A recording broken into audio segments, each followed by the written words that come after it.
ये देखिए, जैसे जैसे कुदरत का कहर बरप रहा है, वैसे वैसे प्रशासन की मुस्तैद तैयारियां भी सामने आ रही हैं। ये एक रिहायशी इलाका और यहां पर हवाएं इतनी तेज थी कि आप पेड़ देख रहे हैं कैसे जड़ से उखड़ गया।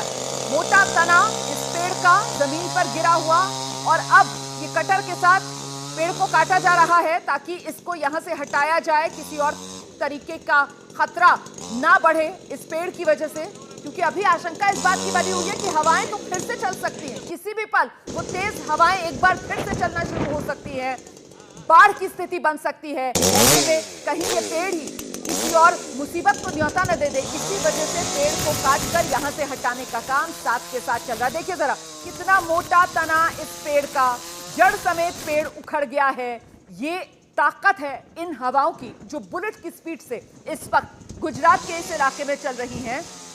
हम सीधे आपको लेकर चलेंगे, मेरे सहयोगी मृत्युंजय इस वक्त द्वारका इलाके में लगातार बने हुए हैं। द्वारका जो गुजरात के सौराष्ट्र में आता है, और जरा जानते हैं मृत्युंजय से। मृत्युंजय, जब से लगातार आप जाबाज रिपोर्टिंग कर रहे हैं एबीपी न्यूज पर हमारे दर्शकों के लिए, तब से लेकर अब तक तीव्रता लगातार बढ़ती हुई नजर आ रही है इस तूफान की। बिल्कुल, आपको बता दें कि ये हवा की तीव्रता बढ़ती जा रही है। इसके पहले अभी जब हम आपसे बात कर रहे हैं, चंद मिनट पहले एक बड़ा हादसा हुआ। एक होटल का जो इस होटल का प्रवेश द्वार पर टेंट लगाया गया था, वो हमारे लाइव तस्वीरें में कैद हुआ और ये बहुत बुरी तरह से ये पूरा टेंट जो है वो उखड़ गया। और देखिए उखड़ कर किस प्रकार से फिलहाल जाकर किनारे टकरा गया है। आपको बता दें कि 5 कर्मचारियों ने मिलकर प्रयास किया। अब 5 कर्मचारियों को देखिए मेहनत करके गुजरना पड़ रहा है कि किस प्रकार से वो पहुंच पाए अंदर तक। तो देखिए कितनी तेज हवाएं चल रही है और ऐसे पर अगर कोई ऐसी स्थिति बन जाती है तो बड़ा घातक होता है। एक एक लकड़ी का टुकड़ा जो हवा में उड़ रहा है, अगर वो लग जाए तो चोट पहुंचा सकता है, नुकसान पहुंचा सकता है। ये तस्वीरें आपको दिखा रहे हैं हम। द्वारका में लगातार तेज हवाएं, बहुत तेज हवाएं चल रही है और बीच बीच में तेज मूसलाधार बारिश हो रही है। तेज मूसलाधार बारिश होने की वजह से काफ़ी ज़्यादा इस इलाके में जो तटीय इलाका है वहाँ पर काफ़ी ज़्यादा नुकसान की आशंका है। इस आशंका को नकारा नहीं जा सकता है, लेकिन एक बार फिर से बहुत तेज हवाएं चल रही है इस इलाके में। अगर बारिश इसी दौरान होती है तो हमने पहले भी तस्वीरें दिखाई कि किस प्रकार की स्थिति का निर्माण हुआ था, खड़े रह पाना मुश्किल हो जा रहा था। तो आप कल्पना कीजिए कि जब यहाँ से चक्रवाती तूफान काफ़ी दूर है और जो लैंडिंग पॉइंट है वहाँ से चक्रवाती तूफान 70 से 80 किलोमीटर की दूरी पर है और इस प्रकार की स्थिति द्वारका में बनी हुई है। देखिए इसको बोलते हैं साइक्लोन का आउटर रिंग का प्रभाव। जो साइक्लोन है चक्रवाती तूफान, इसका जो आउटर रिंग है, उस आउटर रिंग का प्रभाव जो है वो द्वारका में देखने को मिल रहा है। आपको बता दें कि सुरक्षा के लिहाज से ना हम समुद्र के नज़दीक हैं, ना ही हम ऐसी किसी जगह पर है जहाँ पेड़ गिरने की संभावना हो या फिर लोहे या होर्डिंग गिरने की संभावना। उसके बावजूद जहाँ पर हम खड़े हैं, इन तस्वीरों को देखकर आप अनुमान लगाइए कि ये कितना घातक है, कितनी तेज हवाएं चल रही हैं। और इन तेज हवाओं में खड़े रहकर रिपोर्टिंग कर पाना भी बेहद चुनौती भरा है। आपको बताएं कि द्वारका में एनडीआरएफ की 3 टीमें जो लगाई गई हैं, जो हमारे पास अपडेट आया है, संभालिए। देखिए बहुत कठिन चुनौती है सभी मीडिया कर्मियों के लिए यहाँ पर काम कर पाना। और महिला रिपोर्टर थी जो हवा में उनका बैलेंस बिगड़ा, पर ये इस प्रकार की चुनौती सभी को सामना करना पड़ रहा है। और बहुत तेज हवाएं चल रही है इस परिसर में।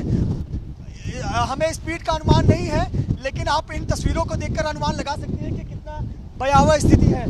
ये जो लेन है उस लेन में बहुत ज़्यादा नुकसान हुआ है, पर चूँकि सुरक्षा के लिहाज से हम उस लेन में भी नहीं जा सकते क्योंकि बहुत सारे जो टिन के एल्युमिनियम के ऑब्जेक्ट हैं वो हवा में उड़ रहे हैं, पर वहाँ काफ़ी ज़्यादा नुकसान है। कुछ स्थानीय लोगों ने आकर बताया कि बहुत ज़्यादा नुकसान हो रहा है। अभी भी देखिए बहुत तेज हवाएं चल रही हैं और यहाँ पर खड़े रहकर एक स्टेडी रिपोर्टिंग करना कठिन है। द्वारका की ये तस्वीर है, तो आप समझिए कि जब द्वारका में ये स्थिति है तो अन्य जो तटीय इलाके हैं जहां हमारे कैमरे मीडिया कर्मी नहीं पहुंचे हैं, वहां पर क्या स्थिति बन रही होगी। और जो लैंडफॉल का पॉइंट है जहां पर ये चक्रवाती तूफान बिपरजॉय तो वहां टकराएगा, वहां किस प्रकार की स्थिति बनेगी। बिपरजॉय जो जैसा नाम वैसा काम। विपर्जॉय नाम का ही मतलब होता है आपदा, विपर्जॉय नाम का ही मतलब होता है कैलेमिटी, और वो आपदा विपदा तस्वीरों के माध्यम से हमें तो नजर आ रही है, और जहां पर लैंडफॉल होगा निश्चित तौर पर वहां भी तबाही की कुछ तस्वीरें सामने आएगी। बहुत सारे बेजुबान जानवर अभी भटकते नजर आ रहे हैं। कल्पना करिए कि जब इंसानों की हालत है तो पशु पक्षियों का क्या हाल होगा। द्वारका नगरी देवभूमि नगरी है, यहाँ पर बहुत सारे पशु हैं। समुद्री किनारों के किनारे आपको बहुत सारे गाय बैल नजर आ जाएंगे, और लेकिन आपको बता दें कि प्रशासन ने एक अच्छा काम ये किया था कि पिछले 3 दिनों में पशुओं को गौशाला में शिफ्ट किया था। सचिन, प्रयास कीजिए कि आप स्टेडी कोई सहारा लेकर खड़े हो। मेरे कैमरामैन सचिन शिंदे लगातार आपको मेहनत कर एक शेड लेकर, सहारा लेकर आपको तस्वीरें पहुंचा रहे हैं। बड़ा चुनौतीपूर्ण है कि कैमरा पर्सन के लिए कैमरे को हैंडल करते हुए ये तस्वीरें पहुंचाना, क्योंकि जब इतनी तेज हवाएं चल रही होती हैं तो आप समझिए कि कितना चुनौती भरा होता है। और बिल्कुल बहुत आपको बता दें कि संभालिए सचिन, संभालिए, बहुत चुनौती भरा है कि बहुत ज़्यादा दिक्कतों का सामना करना पड़ रहा है, और ये तस्वीरें बताती है। देखिए एक बार फिर से नुमाना बारिश की शुरुआत हो गई है। अगर बारिश आती है तब मुश्किलें और मुसीबतें बढ़ जाती हैं, क्यों, और काल जो आसमान में निगाहें जाती हैं तो सिर्फ और सिर्फ काले बादल नजर आते हैं। और अगर ये काले बादल बरसेंगे तो आप कल्पना कर सकती हैं कि यहाँ पर स्थिति क्या होगी। जो खुद को संभालना काफ़ी मुश्किल है। बहुत तेज हवाएं चल रही हैं, और हवाओं की रफ्तार बताती है कि जो द्वारका में स्थिति क्या है। तो हम कल्पना कर रहे हैं कि द्वारका से उत्तर की दिशा में जहां लैंडिंग पॉइंट है वहां पर क्या स्थिति बनी होगी, और निश्चित तौर पर जो लैंडिंग पॉइंट है वहां पर स्थिति जो है वो बेहद चुनौतीपूर्ण बनी होगी। तस्वीरें दिखाना चाहूँगा, देखिए किस प्रकार से ये पेड़ के पत्ते और पेड़ की शाखाएं बताती हैं कि तेज हवाओं की वजह से क्या हाल हुआ है। ये तो हम एक क्षेत्र में रहकर रिपोर्टिंग कर रहे हैं। द्वारका एक बड़ा इलाका है, देवभूमि द्वारका, जहाँ पर अच्छी खासी आबादी है, घनी आबादी है। वहाँ पर क्या स्थिति बनी होगी। ये तस्वीरें बताती हैं कि तेज हवाओं के चलते कितना ज़्यादा नुकसान हुआ है। अगर मुश्किलें तब बढ़ जाती हैं जब बहुत तेज जहां मौजूद है द्वारका में, वहां की तस्वीरें आप जिस तरीके की दिखा रहे हैं मृत्युंजय, उसको देखकर अंदाजा लगाना मुश्किल नहीं है कि इस वक्त लहरों की किस तरीके की ललकार होगी, समंदर में इस वक्त किस तरीके की हाहाकार होगी। हालांकि सुरक्षा कारणों की वजह से तमाम जो रिपोर्टर्स की टीम है उसको सुरक्षित स्थान पर रहकर ही रिपोर्टिंग करने के लिए कहा गया है। और द्वारका इलाके में जो सौराष्ट्र में आता है वहां पर मृत्युंजय मौजूद है। ये जानिए आप कि सौराष्ट्र से तो सिर्फ होकर गुजर रहा है, जबकि इस तूफान को टकराना गुजरात के कच्छ रीजन में है, जहां से इस वक्त अंकित गुप्ता हमारे साथ मौजूद हैं। लेकिन अंकित, जिस तरीके की तेज हवाएं और बारिश, अचानक से जो बादल सा ऐसा लगता है जैसे फट रहा है और पानी आसमान से गिरना शुरू कर देता है, बारिश इसको कहना गलत होगा, उस तरीके की तस्वीर अभी कच्छ में देखने के लिए नहीं मिल रही है।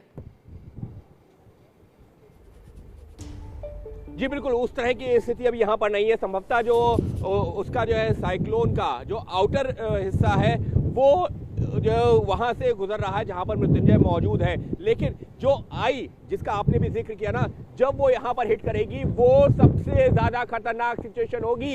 125 किलोमीटर के आसपास की उसकी स्पीड तो अभी बताई जा रही है। ये साइक्लोन है, इसकी स्पीड कब बढ़ेगी कब कम होगी इसका आखिरी वक्त तक अंदाजा लगा पाना मुश्किल है। और यहाँ पर जो है कुछ टूटने की भी आवाज़ आ रही है, यहाँ पर जो पेड़ टूटने की बात आ रही है। देखिए पुलिस के लोग यहाँ पर हैं, वो लोगों से यही कह रहे हैं कि आप लोगों को अंदर रहना होगा। अचानक बहुत तेजी से हवा यहाँ पर बढ़नी शुरू हुई है। पुलिस और प्रशासन जगह जगह इस तरीके से तैनात किया गया है, लेकिन जगह जगह पर अब जो है उस तरीके की हवा जो है यहाँ पर हमको महसूस हो रही है। और ये शहर के एक वो जो जहाँ पर बीच है ना, बीच से करीबन 1 किलोमीटर अंदर का हिस्सा है, क्योंकि वहाँ तक तो जाने की अनुमति नहीं है। पुलिस और प्रशासन ने ये सुनिश्चित किया है कि बीच के आसपास के इलाकों में कहीं कोई ना पहुँच पाए। और जब अगर हम जकाऊ की तरफ की बात करते हैं तो जकाऊ की तरफ भी जो है वहाँ पर तो जाना लगभग नामुमकिन है, क्योंकि पूरी तरीके से रास्ता ब्लॉक कर दिया गया है। और अगर हम इस वक्त की बात करते हैं, अभी यहाँ पर हिट नहीं किया। अगर मैं कहूं कि जो है वो हिट तब माना जाता है जब उसका सेंटर पॉइंट हिट करता है।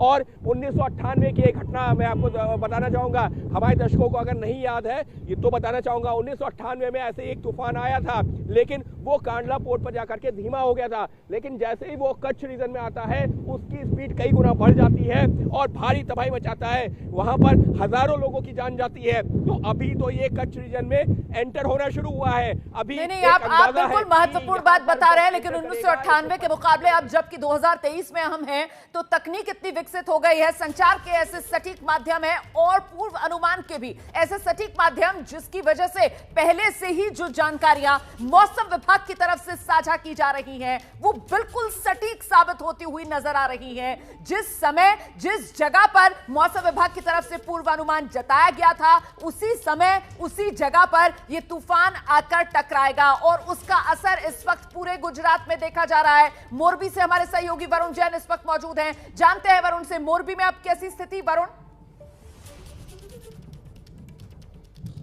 देखिए मोरबी में जरूर कुछ बारिश जरूर थमी है, लेकिन वापस हवा की रफ्तार बढ़ने लगी है। मैं अपने कैमरामैन से कहूंगा, क्योंकि हमारे को यहाँ पर जो पोर्ट था उससे प्रशासन ने दूर कर दिया है, लेकिन और हम एक सेफ पैसेज पर आए, लेकिन अगर आप यहाँ पर देखेंगे आसपास की तस्वीरों से, पेड़ से और जो आसपास जो झाड़ियां, आपको अंदाजा लगेगा कि किस तरीके से जो हवा की रफ्तार है एक बार फिर यहाँ पर बढ़ने लगी है। आसमान में एक बार फिर से काले बादल छा गए हैं। ये बिल्कुल उसी तरह का सन्नाटा है जो आने वाले खतरनाक तूफान की दस्तक दे रहा है। और जैसे ही ये तूफान वापस टकराएगा तब यहाँ पर किस तरह के हालात होंगे अंदाजा लगाया जा सकता है, क्योंकि हवा की रफ्तार लगातार यहाँ पर बढ़ रही है। बिल्कुल, हवा की रफ्तार लगातार बढ़ रही है। मोरबी से अपडेट दे रहे हैं वरुण जैन। जल्दी से आपको लेकर चलती हूँ गुजरात के जामनगर। रौनक कोकड़े इस वक्त हमारे साथ मौजूद है, जानते हैं रौनक से जामनगर में अभी मौसम का मिजाज कैसा है।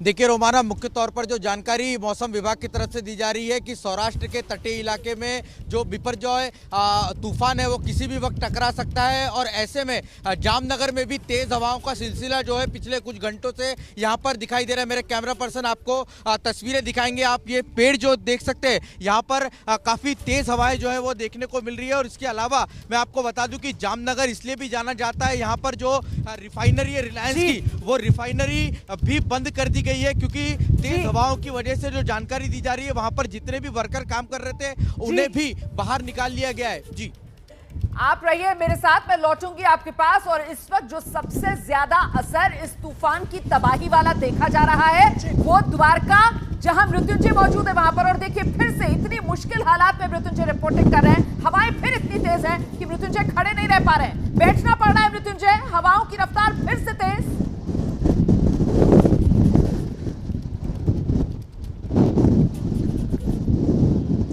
रोमाना, क्या ये सवाल मेरे लिए है? जी जी